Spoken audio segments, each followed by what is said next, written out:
दरम्यान हैदराबाद गॅझेटमुळे मराठा समाजाचा ओबीसी आरक्षणाचा प्रश्न निघाला असं जरांगे पाटलांना वाटतंय, तर उपमुख्यमंत्री शिंदेंच्या एका वक्तव्यानं भुवया उंचावल्यात। एकाच जीआर मध्ये सर्व मागण्या पूर्ण होत नाही असं शिंदे म्हणालेत। पाहूया। मी मराठवाड्यातला सगळा मराठा आरक्षणात घालणार। एका जीआर मध्ये हे सगळं सुटणार नाही, परंतु टप्प्याटप्प्याने काही गोष्टी ज्या आहेत आपल्याला करता येतील।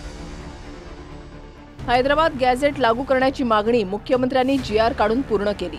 आता मराठवाड्यामधला सर्व मराठा आरक्षणामध्ये जाणार असं जरांगे पाटील दावा ठोकून सांगतायत। पण त्याच वेळेला एका जीआर मध्ये सर्व मागण्या पूर्ण होऊ शकत नाही असं भुया उंचावणारं वक्तव्य उपमुख्यमंत्री एकनाथ शिंदेंनी केलंय।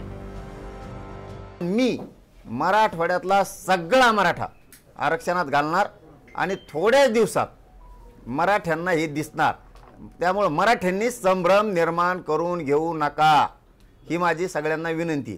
पश्चिम महाराष्ट्रातलं असणारं सातारा गॅझेटियर याच्या सुद्धा हायगाई करता कामा नये सरकारनं। जर हे थोड्या दिवसात म्हणतो मी, महिने फिने नाही, जर हे झालं नाही तर तुम्हाला मी पुन्हा रस्त्यावर फिरणं बंद करीन।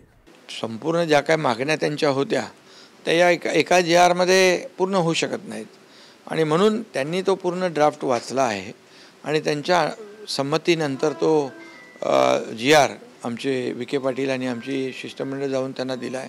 त्यांच्या आणखी काही मागण्या होत्या त्याला वेळ घेतलेला आहे, वेळ दिलेला आहे।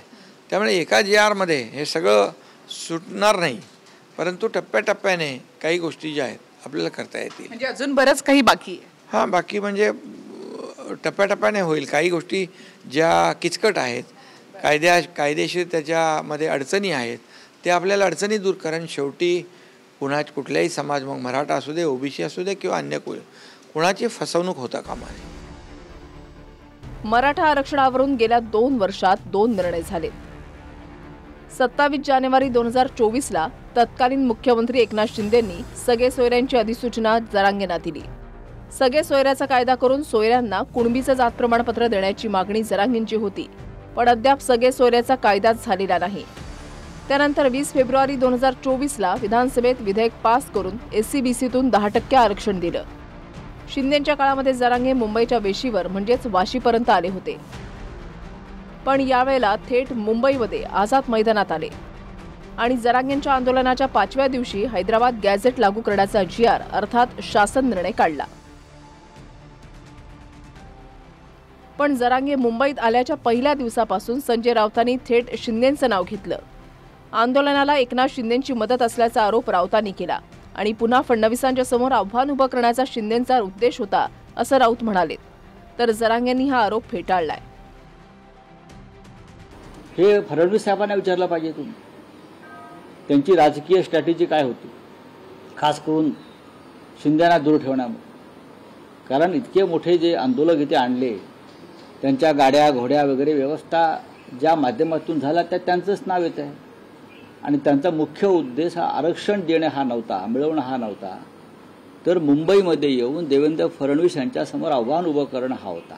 ते शिंदे साहेब बिचारा माणूस तसं कधीच करू शकत नाही आणि राऊत साहेबांनाही माहीत असेल, ते म्हणले असते त्यांचे राजकीय काही टोले असते, कारण काय राऊत साहेब बी चांगले नाहीत असं म्हणत नाही मी, परंतु ते असं खरं असल्याने मी लगेच खरं म्हणलं असतो। आणि आम्हाला आरक्षण नव्हतं पाहिजे आणि काय म्हणले पुढं, सर आरक्षण नव्हतं पाहिजे, मुंबईत काय करायचं होतं, हां फक्त फडणवीसला घ्यायलाच होतं। आम्ही मग आता मुंबईत आम्हाला काय म्हणले होते, पाय ठेवून देणार नाही, उभा राहून देणार नाही, मराठी कशी मुंबईत येतो बघू, एक दिवसाची परवानगी। मग त्या राग आम्हाला जर तसं करायचं असलं, फडणवीसला ते धुतलं असतं ते जाऊन वर्ष बांगल्यावर। होय, भारतीय जनता पार्टीचा डीएनए हा ओबीसी आहे। देवाभाऊंनी सातत्याने सांगितलंय की आम्ही ओबीसी समाजाच्या नेतृत्वामध्ये ओबीसी सर्व समाजांना घेऊन जाण्याचा प्रयत्न करतोय। संजय राऊत यांचा डीएनए कुठला आहे? संजय राऊत यांचा डीएनए अब्दालीचा आहे का? संजय राऊत यांचा डीएनए औरंगजेबाचा आहे का? हे त्यांनी स्पष्ट केलं पाहिजे। अशा पद्धतीनं एका समाजाला टार्गेट करणं, एका समाजावर टीका करणं हे संजय राऊत यांना शोभत नाही। ज्या पद्धतीने हैदराबाद गॅझेटचा जीआर काढून फडणवीसांनी जरांगेंचं आंदोलन शांत केलं, त्याचं श्रेय राऊतांनी फडणवीसांनाच दिलं। स्वाभाविक आहे, राऊतांच्या निशाण्यावर शिंदेच असणार. Bureau report, TV9 Marathi.